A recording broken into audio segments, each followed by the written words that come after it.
그 외계 생명체가 과연 존재할까요? 저는 외계 생명의 존재는 한 99.9% 정도로는 확신하고 있는데요. 우리가 전파를 통신한 적도 있고요. 그 친구들도 F는 MA를 쓰고 있다고 생각해 보세요. 와, 우리가 정말 제대로 찾았구나. 그런데 왜 외계 지적 생명체는 우리를 찾아오지 않았을까요? UFO가 정말로 외계인이 보낸 비행체다라는 것을 우리 인간이 알게 되는 바로 그 순간,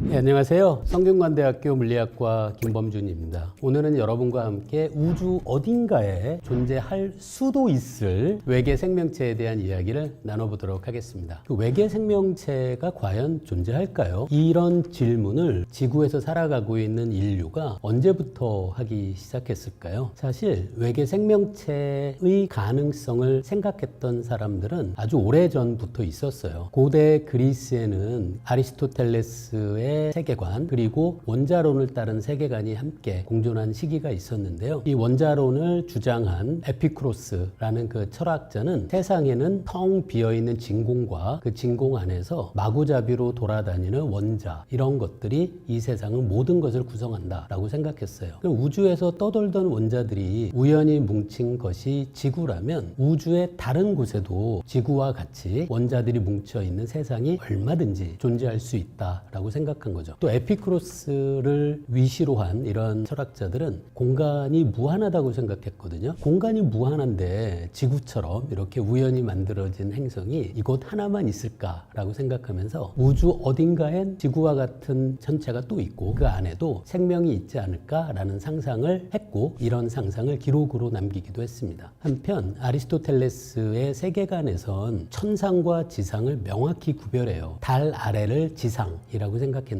지상을 구성하고 있는 물질들은 여러분들이 기억하고 있을 흙, 물, 공기, 불, 이 4개의 원소로 구성되어 있다라고 생각했고요. 지구를 기준으로 해서 달보다 먼 천상의 물체들은 모두 다 제5원소라고 불렀던 에테르로 구성되어 있다고 생각했어요. 따라서 아리스토텔레스 철학에선 흙으로 구성되어 있는 지구가 우주 한가운데 정지해 있다라고 생각했고, 달보다 먼 천체들은 지구를 구성하고 있는 물질과는 다른 물질로 구성되어 있다고 생각했기 때문에 지구가 우주에서 유일하고 아주 독특한 그런 장소라고 생각할 수밖에 없었죠. 따라서 아리스토텔레스의 세계관에서는 생명은 바로 이곳 지구에서만 가능하다고 생각했어요. 이런 철학의 사조가 계속 이어져서 여러분도 다들 아시는 중세 유럽에서는 기독교적인 세계관이 사람들의 생각을 지배하게 되는데요. 아리스토텔레스의 세계관을 이어받은 중세 기독교의 세계관에서도 지구라는 바로 이곳이 신이 우주를 만들었을 때 아주 독특하고 유일하게 만든 장소가 바로 이곳이고, 생명은 지구에서만 가능하다라는 생각이 아리스토텔레스의 세계관을 이어받은 중세 기독교 세계관에서도 이런 생각이 이어지게 된 거죠. 한편 이런 중세 기독교의 세계관이 균열이 이루어지기 시작할 때가 갈릴레오가 활동했던 그 당시부터였던 것 같아요. 당시에 조르다노 브루노라는 신학자는 우주를 창조한 신에게 이 우주는 무한한 크기고, 이렇게 무한한 크기의 우주에서 지구라는 작은 행성이 특별할 리는 없다라고 생각했어요. 브루노는 신이 만든 우주는 무한한 크기고 그 안에는 태양, 지구 같은 항성과 행성들이 얼마든지 많이 존재할 수 있다고 믿었어요. 따라서 생명이 지구뿐 아니라 우주에도 있을 수 있다라는 주장을 하게 됐고, 당연히 이 주장이 당시를 지배했던 기독교적인 세계관하고는 위반되잖아요. 그래서 큰 탄압을 받아서 화형을 당하게 되는 그런 사건도 벌어지게 되죠. 자, 이처럼 우주는 엄청나게 크고 지구뿐 아니라 다른 곳에도 생명이 가능하다라는 생각들은 현대를 살아가고 있는 과학자들은 많이 하고 있는 것 같아요. 제 인생책이죠. 코스모스를 집필한 칼 세이건도 그런 멋진 이야기를 남깁니다. 우주가 이렇게나 큰데 만약 지구에만 생명이 있다면 이 얼마나 엄청난 공간의 낭비일까라는 재미있는 이야기를 남겨요. 사실 저도 비슷한 생각이에요. 지구는 우주에 있는 수많은 장소 중 전혀 특별하지 않은 평범한 곳이라고 저는. 자, 요즘에는 뭐 UFO를 직접 목격했다는 그 얘기가 많이 나오면서 이 외계인의 존재, 또 UFO가 과연 무엇인지에 대한 관심이 높아지고 있는 것 같습니다. 뭐 요즘 유튜브 방송을 보면은 바로 이런 문제에 대해서 과학자들이 나와서 함께 토론을 하고 있는 모습을 자주 볼 수 있는데요. 물론 모든 과학자들이 뭐 UFO나 외계인의 존재를 다 인정하는 것은 아니지만 특별히 이러한 분야에 대해서 집중적인 관심을 가지고 연구하는 분들은 뭐 99% UFO가 존재한다. 그리고 외계인이 존재한다고 말하는 것을 우리가 볼 수가 있습니다. 코스모스의 저자 칼 세이돈이 이 엄청난 상상할 수 없는 이 광대한 우주 속에서 만일 생명체가 지구에만 살고 있다면 그것은 엄청난 낭비다라는 얘기를 한 적이 있습니다. 그만큼 이 과학기술이 발전되고 우주의 어떤 그 광대함을 점점 알아갈수록 어딘가에 그 인간과 물론 뭐 외모나 이런 것들이 다를지라도 생명을 가진 생명체가 존재할 것이다라는 어떤 그 생각을 많이 한다고 하는 거죠. 자, 이러한 그 UFO 외계인에 대한 관심이 단순한 그 과학적인 호기심을 넘어서 종교적인 행태로 발전한 경우가 있습니다. 바로 대표적인 예가 라일리안 운동이죠. 자, 이 운동은 놀랍게도 성경 속 하나님을 외계 과학자 그룹인 엘로힘으로 바꾸어서 해석을 하고 있습니다. 천사의 존재도 불기둥도 예수님의 잉태도 모두 UFO와 유전자 기술의 결과라고 이제 주장하고 있는 것이죠.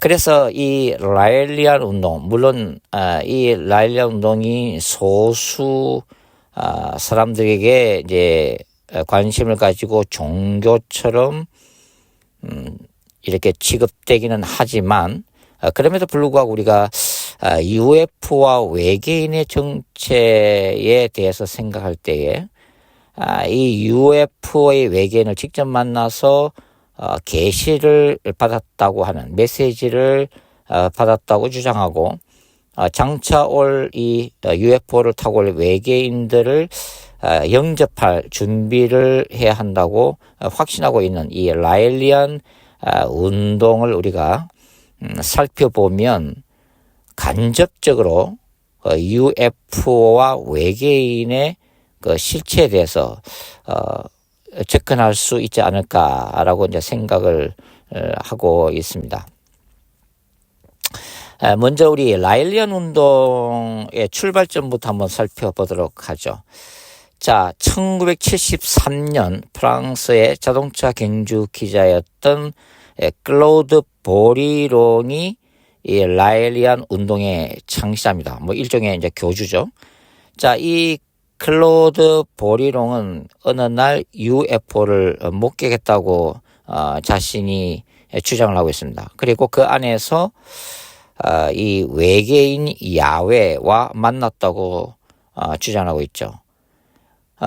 몇 번 이 UFO의 조우를 통해서 이제 메시지를 받은 이 클로드 보리롱은 이제 그 이후에 자신의 이름을 이제 라엘이라고 이제 부르면서 자신이 인류에게 새 계시를 전하는 선택된 메신저라고 공식적으로 주장하면서 하나의 이 라일리안 종교라고 하는 일종의 이제 종교가 이제 생겨나게 된 거죠.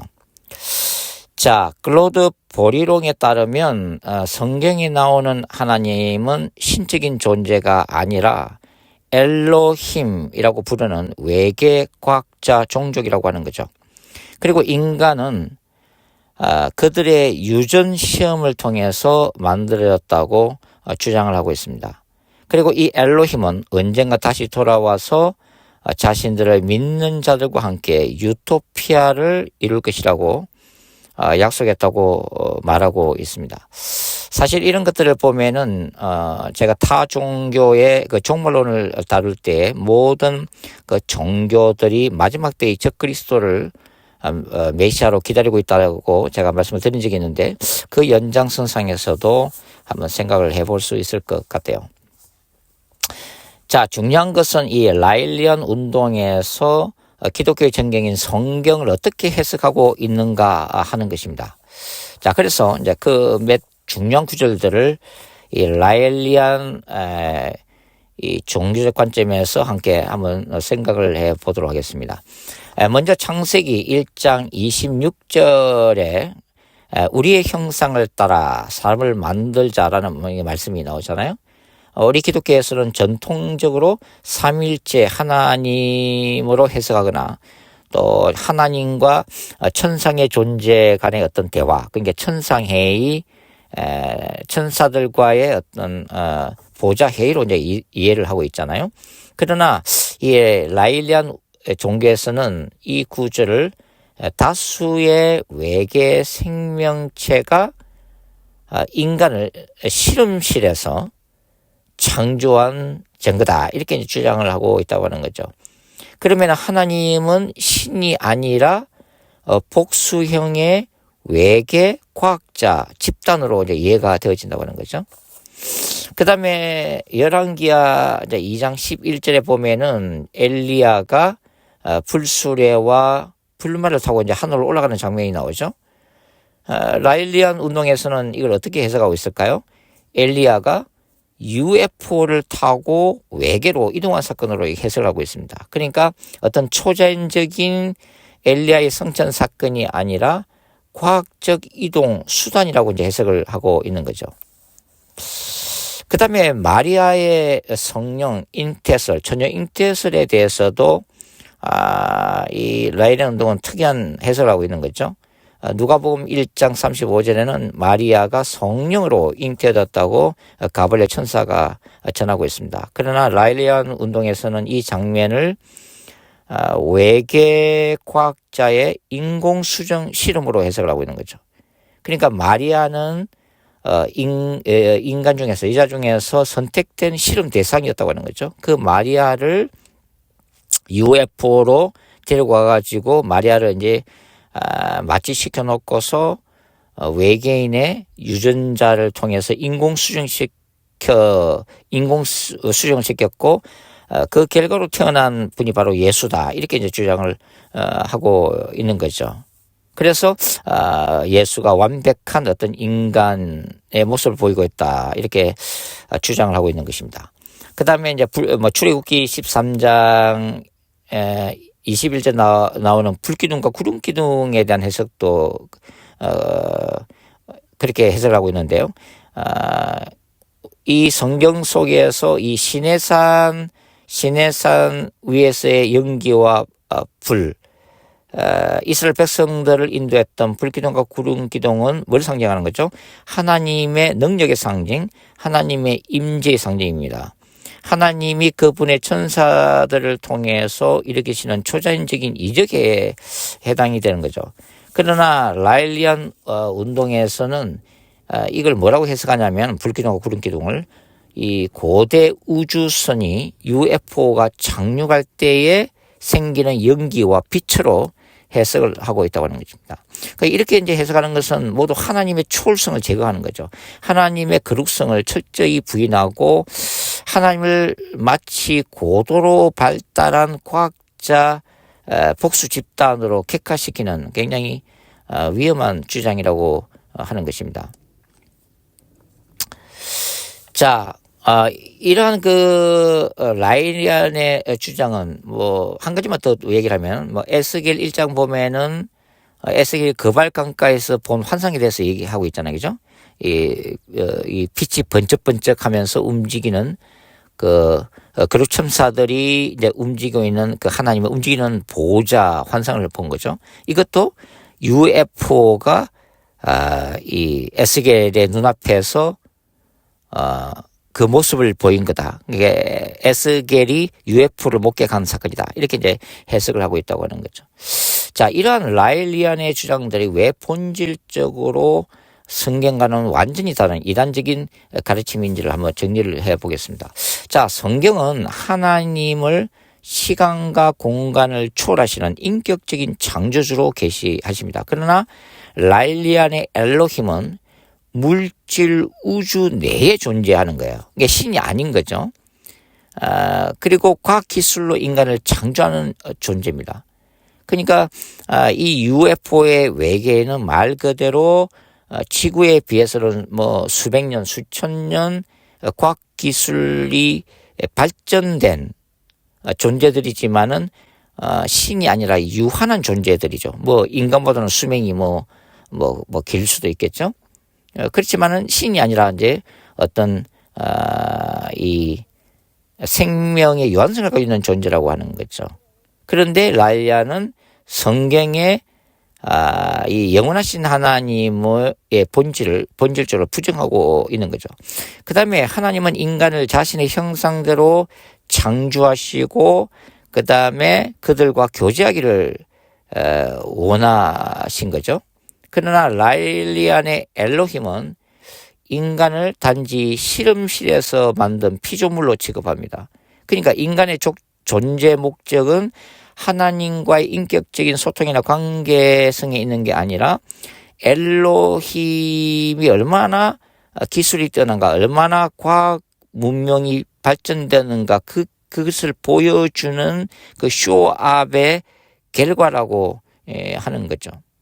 어떤 외계인들의 메시지에 하면 이 지구는 이 죄를 지은 외계인이 추방되어서 이렇게 갇힌 감옥이다 이렇게도 해석을 하고 있는 거죠. 자, 이 라일리아 운동은 마찬가지로 예수님의 신성도 부정하고 있습니다. 그러니까 예수님은 성령으로 잉태되셨으며 완전한 하나님이자 완전한 인간이시죠. 그러나 라일리아는 예수님을 외계인 유전자로 만들어진 인간, 완전한 인간일 뿐이라고 말하는 거죠. 이것은 예수님의 신성과 구속사역을 완전히 이제 무시하고 있는 것입니다. 자, 그래서 이러한 라일리안 운동이 단순히 어떤 하나의 종교 운동이다. 다양한 종교 중에 하나의 이상한 종교다. 이렇게 이제 보는 차원으로 머무는 게 아니라 이것은 종말론적 그룹간 전쟁 신학적 관점에서 볼 때는 마지막 때의 교회가 분별해야 될 어떤 종말론적인 영적 전쟁의 일부라고 하는 거죠. 말하자면 사탄이 마지막 때에 인류를 대상으로 펼치는 미혹으로 바라볼 필요가 있다고 하는 것입니다. 요한계시록 13장에는 하늘에서 불이 내려오게 하는 거짓 선지자, 그래서 사람들을 미혹게 하는 육지에서 나온 짐승 얘기가 등장이 되어지고 있죠. 거짓 선지자 얘기가 나오고 있죠. 이것은 물론 사탄의 능력, 사탄이 하늘에서 실제로 불을 내릴 수 있는 존재니까 욥기에 보면은 그런 장면이 나오잖아요. 그죠? 그러나 엘리야 이야기에 있어서는 그게 안 나오죠. 바알의 선지자들이 아무리 발광해도 불이 떨어지지 않고 오직 이 엘리야 선지자가 기도할 때 하늘에서 불이 떨어졌죠. 근데 저는 이것을 사탄이 불을 내릴 수 없는 존재가 아니라 분명히 욥기에서는 하늘에서 불을 내려서 양떼들을 태우고 있잖아요. 그렇다면은 이 갈멜산에서는 전능하신 하나님이 사탄의 어떤 역사를 갖다가 미연에 차단시켰던 결과라고 이제 볼 수가 있는 거죠. 그래, 여하튼 요한계시록 13장에서는 사탄이 실제적으로 불을 떨어지게 만들 수도 있지만 앞으로는 이제 이런 구절들도 실제로 이런 일이 만일 생겼을 때는 UFO가 하늘에서 보내는 어떤 자외선 광선이다. 이렇게 이제 해석하는 또 그런 것을 열광하는 이런 새로운 사이비 집단도 또 나올 수가 있는 거죠.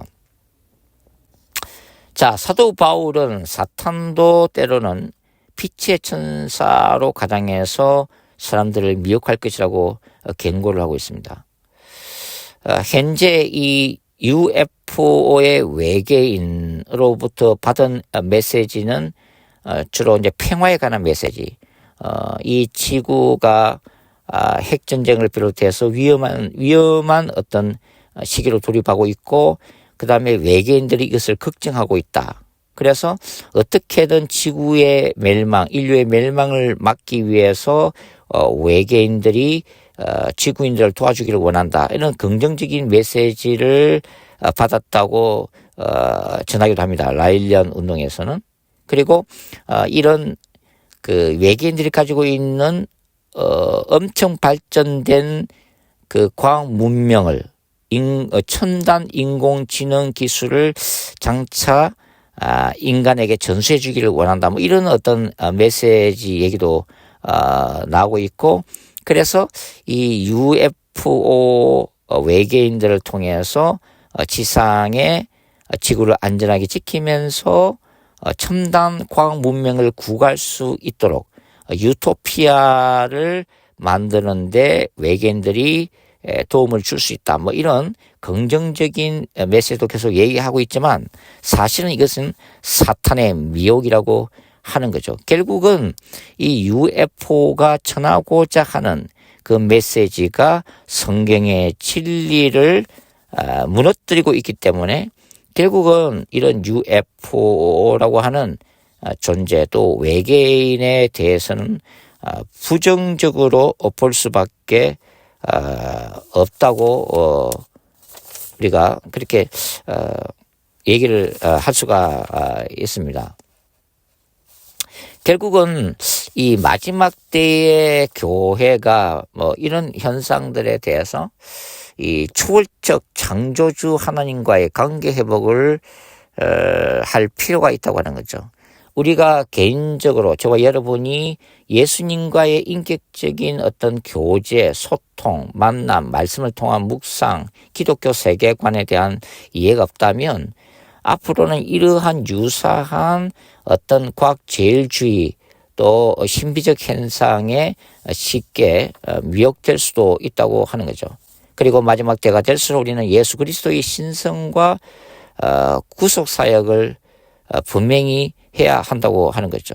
그리고 종말론적인 어떤 분별력을 가지고 성령의 역사와 사탄의 역사를 분별하면서 예수님의 다시 오시는 그 재림의 길을 준비를 해야 한다고 하는 것입니다.